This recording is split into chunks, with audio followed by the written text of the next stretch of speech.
Hi, Nutty Nanny Nora here again with my favorite poem. There was a little girl with a little curl right in the middle of her forehead. When she was good, she was very, very good. But when she was bad, she was horrid. This is the poem my mother was always telling me, probably because she was mad at me. But today I'm going to start with the day before my birth and the actual birth day, or the day when I was born. Okay, a little bit about my parents. Edna Victoria Schultz Aldridge and Arthur Clarence Aldridge Jr.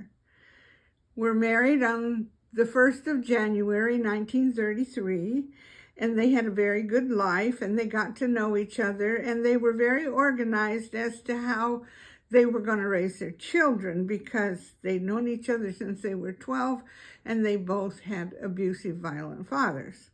So they had a lot of rules they set for themselves, and they did a good job. So about 7 years later, my mom got pregnant with me. And everything went fine until the day before I was born, which wasn't supposed to happen then because she had just become 7 months pregnant. And that's not a good thing for having a baby. But in Chicago, Illinois, on the 5th of February, 1940, it was very cold, very windy, a little bit snowy. And my mom was used to working and stuff, so being a mother who stayed at home was new to her. And of course, all they had was a radio, magazines, and books. They didn't have all the fun stuff we had today. And so she got really bored. And in one of the women's magazines she had been reading, she saw how to paint a design on the linoleum kitchen floor of her little apartment. So she already had the paints, and since she was bored, she painted the outline of a rectangle in black, and then at each corner she painted a cartoon figure of a French chef. And then when that dried, she varnished the whole floor. Well, that stinks, and it's not good for you.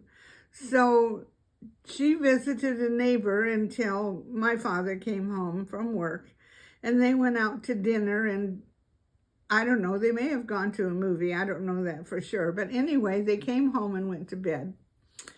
Well, me, inside my mom, decided that this was not a good thing. That smell was horrible. It was making my mom sick.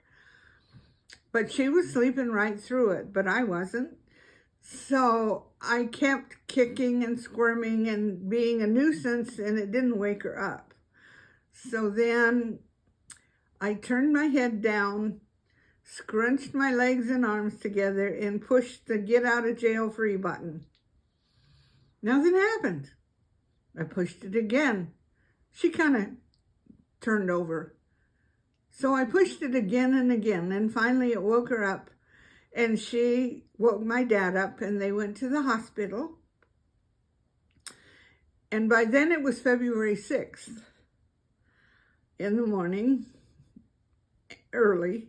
And the doctor said, well, we can't have this baby born right now.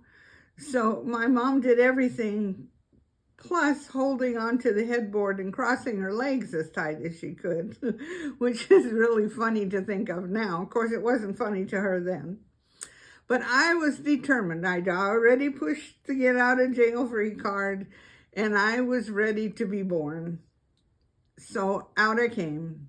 I weighed 2 pounds, 6 ounces, and the lights were bright, the walls were white, the clothes the people wore were white. It was cold. Oh my gosh. And then they poked me with something. Oh my goodness, that was horrible. And then I realized I'm really hungry. So I opened my mouth and I really let them have it. And I screamed and I hollered and tried to tell them I was hungry. Well, they wrapped me in a warm blanket. Did I already say that? I weighed 2 pounds, 6 ounces. My father said I looked like a tiny baby doll. You could put my head into a little teacup and he could hold me in the palm of his hand. So then they whisked me off to an incubator, which is a rectangular glass box with 2 holes in it to put your arms through so you can touch the baby, with gloves on, of course. And it's nice and warm, has a nice, soft, warm mattress, and they fed me. Well, that started a bad habit because for almost 7 years of my life, everybody was feeding me. I could eat anything and everything. In fact, when I walked past the dining room table, which had a butter dish on it, I'd just run my finger through the butter and eat it. And it was fine. So I was born. My mother had to bring her milk to the hospital every day in little bottles and feed me. And I stayed there 2 months, and they were finally able to take me home when I weighed 5 pounds. So that's what happened to me when I was born. That's how it felt to me. I was glad to be born, glad to be with my mom and dad, and glad that horrible smell was gone. And the floor was really cute. And that's the end of my story. Next week, I'll tell you another one about me. I love you. Bye.